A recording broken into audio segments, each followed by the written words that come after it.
تعالوا في فيديو النهارده اقول لكم على احلى طريقه للباميه باللحمه بطريقه سهله جدا من غير اي تعقيد، وهتنجح معاكي من اول مره والطعم تحفه.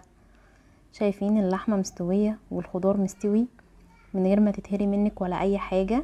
دي اللحمه انا ما سلقتهاش، مسوياها في الباميه. شايفين دايبه، والباميه كمان مستويه. تعالوا نشوف عملناها مع بعض ازاي.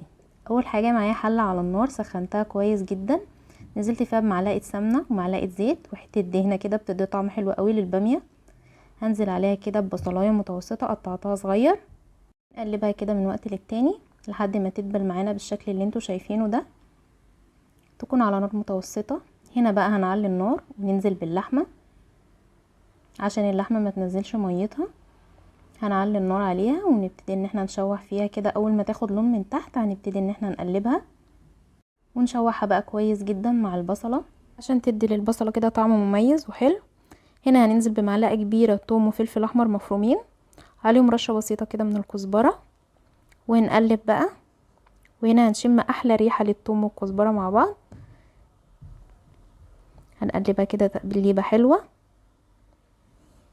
ونفضل نشوح فيها كده شويه حلوين قد 5 دقايق كده.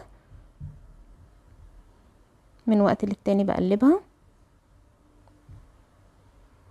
هنا بقى هنزل بعصير الطماطم ومعلقه صغيره من الصلصه. هنا بقى ننزل بالتوابل، فلفل، كزبره، بابريكا، بهارات 7، معلقه صغيره من السكر، مكعب مرق.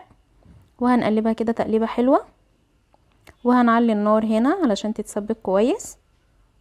انا عندي هنا الطماطم متسبكه شويه عشان دي كنت مفرزاها وحطاها في الفريزر.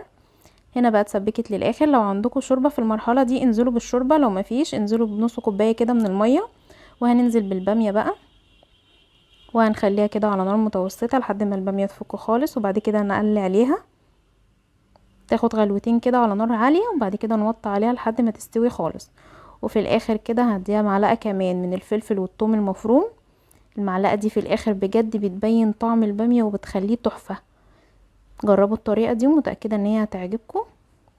وهنا بقى في الاخر هنظبط الملح، مش حطينا ملح في الاول خالص عشان اللحمه تستوي مظبوط معانا. وهنسيبها بقى على نار متوسطه كده لحد ما تستوي، وبعد كده هننزل فيها في الطاجن. نحط قرن فلفل كده على الوش وندخلها تحت الشوايه لحد ما تاخد لون، وهتطلع بالشكل القمر اللي انتوا شايفينه ده. قدموها بقى جنب رز، جنب عيش محمص وشويه بتنجان طبعا اكيد معاها، بتبقى جميله جدا. اتمنى تجربوا الطريقه دي ومتاكده ان هي هتعجبكم جدا. ما تنسوش بقى تشتركوا في قناتي اكله مع انوش وتفعلوا زر الجرس عشان يوصل لكم كل جديد. وطبعا اللايك والكومنت، واي استفسار سيبوه في التعليقات وهرد عليكم. اشوفكم في فيديو جديد، مع الف سلامه.